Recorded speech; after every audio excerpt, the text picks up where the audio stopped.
السلام علیکم۔ پسینے کی کثرت یہ ایک بہت بڑا المیہ ہے۔ میں نے کئی لوگوں کو دیکھا ہے جیسے اس کو ہائپر ہائیڈروسس بھی کہا جاتا ہے ایلوپیتھ میں۔ یہ پسینہ پاؤں کے تلوؤں پر، ہاتھ کی ہتھیلیوں پر اور اسی طریقے سے پورے جسم پر کبھی کبھار کافی مقدار میں ہے نا یہ پسینہ آنا شروع ہو جاتا ہے، اور کئی دفعہ تو ہاتھ پاؤں کے تلوے پھٹنے بھی لگ جاتے ہیں، اس قدر پسینہ لوگوں کو نکلتا ہے۔ اس کی کئی وجوہات ہیں۔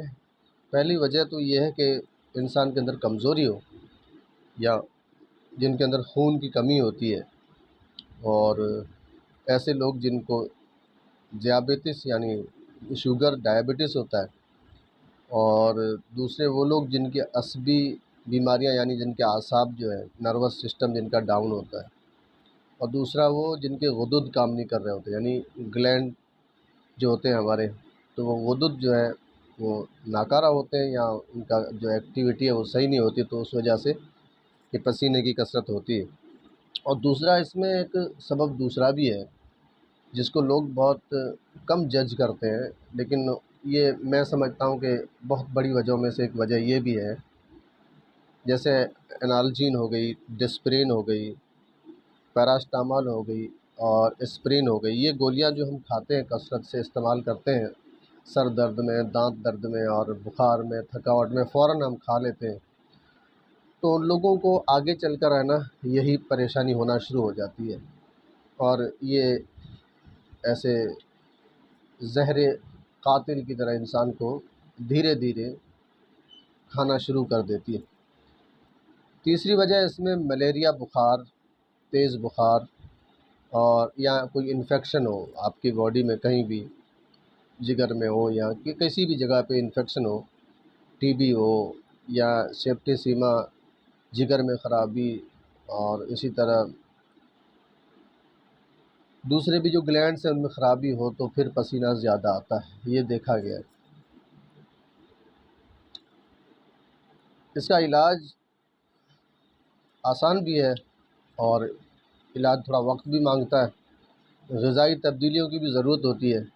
اس میں مزاج، انسان اگر اس کا صحیح سے مزاج کو، اس کی تشخیص ہو جائے اور اس کو دیکھ لے، تو پھر اس کے لیے یہ کام آسان ہو جاتا ہے۔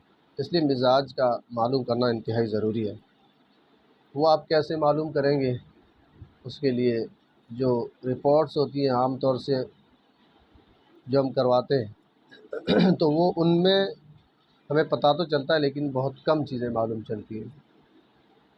تو یہاں پر ہمیں جو ہے معلوم یہ کرنا ہے کہ کس طرح مزاج معلوم کیا جائے، تو اس کے لیے طریقہ یہ ہے کہ آپ ہم سے رابطہ کریں، یا کسی قانون مفرد اعضاء کے جو اس سے تعلق رکھتا ہو، یا کسی نباز سے جو ناڑی وید ہوتے ہیں، جو نبض کا کام جانتے ہیں، ان سے آپ معلوم کریں گے تو آپ کو مزاج معلوم چل جائے گا، پھر اس کا علاج آسانی سے ہو جاتا ہے۔ دوسری بات یہ ہے کہ جو اسپرین، انالجین اور اسی طرح ڈسپرین وغیرہ، یہ جو درد کے لیے وغیرہ ہم کھا رہے ہوتے ہیں، ان کو چھوڑ دینا چاہیے۔ اس میں اگر یونانی کے مطابق ہم علاج کرنا چاہیں تو علاج آسان ہے، اتنا مشکل نہیں ہے۔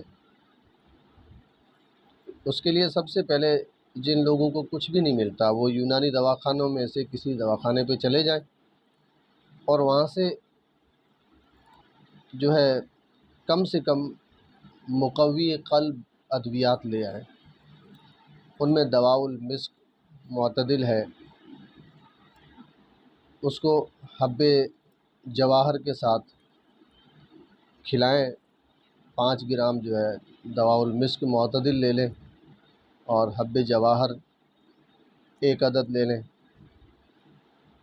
تو اس سے جو ہے قلب کو بھی طاقت ملے گی، اعصاب بھی ٹھیک ہوں گے، اور جسم کا جو اعتدال کا نظام بگڑا ہوا ہے وہ ٹھیک ہو جائے گا۔ تو کوشش یہ کریں کہ آپ کو اگر بنی بنائی مل جائے تو ٹھیک ہے، اگر کسی سے بنوانا چاہیں تو کسی حکیم سے آپ یہ دوائی بنوا بھی سکتے ہیں، لیکن یہ بڑی دواؤں میں سے ہیں، یہ ذرا مشکل سے بنتی ہیں، بنی بنائی ہی آپ لے لیں۔ دوا کا نام دوبارہ بتا دیتا ہوں، دواء المسک معتدل، اور اسی کے ساتھ حب جواہر. تو یہ 2 چیزیں آپ لے لیں گے انشاءاللہ العزیز. اس سے جو ہے نا آپ کا سسٹم دھیرے دھیرے ٹھیک ہونا صحیح شروع ہو جائے گا، اور آپ کے جسم کے اندر تبدیلیاں شروع ہو جائیں گی. جیسے ہی اعتدال پر آپ کی یہ باڈی کا نظام آئے گا تو انشاءاللہ آپ کا جو یہ پسینہ بھی ٹھیک ہو جائے گا، اعصاب بھی ٹھیک ہو جائیں گے، اور طاقت بھی آ جائے گی، خون بھی بننا شروع ہو جائے گا، آپ صحت مند ہو جائیں گے. دعا میں یاد رکھیے گا. چینل کو سبسکرائب، ویڈیو کو لائک اور شیئر ضرور کریے گا. اللہ حافظ.